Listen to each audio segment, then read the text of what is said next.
wabarakatuh. Nama saya Soebul Ihsan. Di sini saya akan menjelaskan pengertian dari pasar modal. Dalam pengertian yang luas, pasar modal adalah tempat bertemunya antara pihak investor dan pihak emiten, di mana investor ini adalah pihak yang memiliki modal atau dana, sedangkan pihak emiten ini adalah sebuah badan usaha yang membutuhkan modal dan mengeluarkan surat berharga untuk kemudian diperdagangkan. Jadi bisa diambil kesimpulan di mana ada pertemuan antara pihak investor dan pihak emiten atau badan usaha, itu dinamakan pasar modal sebagaimana pengertian di awal tadi.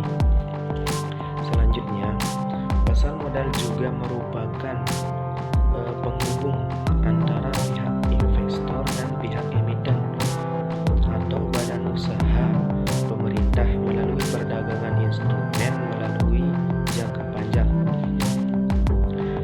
Contohnya itu seperti perdagangan saham, perdagangan obligasi, atau perdagangan lainnya. Oke, selanjutnya yang perlu diketahui juga adalah selain melibatkan pihak investor dan pihak emiten, kalian juga akan menemukan beberapa pihak yang turut berpartisipasi di dalam pasar modal. Mereka ini berfungsi sebagai pihak penghubung yang mempertemukan antara pihak investor dan pihak emiten. Baik, selanjutnya kita akan membahas mengenai instrumen pasar modal. Nah, pada prinsipnya, instrumen pasar modal ini merupakan semua surat berharga atau efek yang diperjualbelikan melalui pasar modal. Nah, apa saja sih instrumen pasar modal? Yang pertama itu ada namanya saham, yang dimana saham itu merupakan surat bukti atau tanda kepemilikan bagian modal suatu perusahaan terbatas. Semakin besar saham yang kita miliki, maka semakin besar pula kekuasaan kita pada perusahaan tersebut. Nah, di sini saham memiliki dua macam. Yang pertama itu ada namanya saham biasa, yang kedua itu ada namanya saham preferen.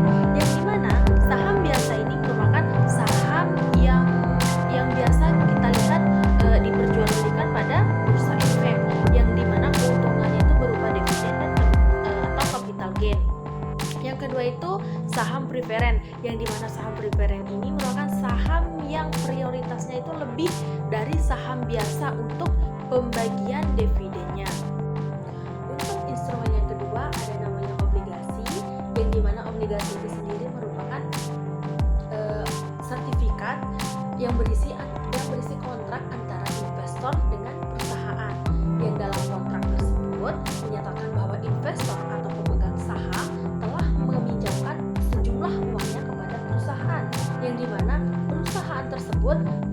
perusahaan yang menerbitkan obligasi tersebut memiliki kewajiban untuk membayar pokok pinjaman secara teratur sesuai dengan jangka waktu yang telah ditetapkan.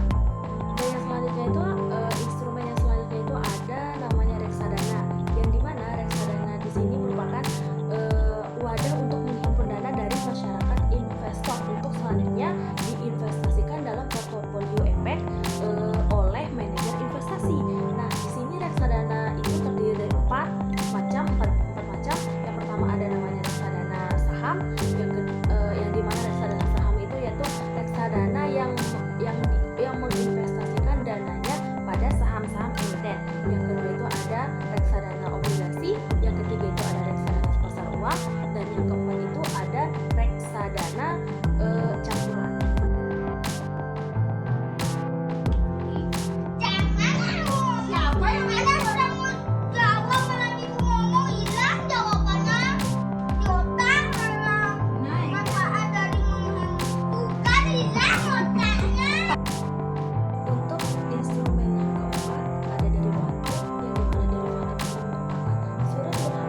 sebagai sarana untuk mengalokasikan dana secara optimal dan memungkinkan adanya upaya diversifikasi.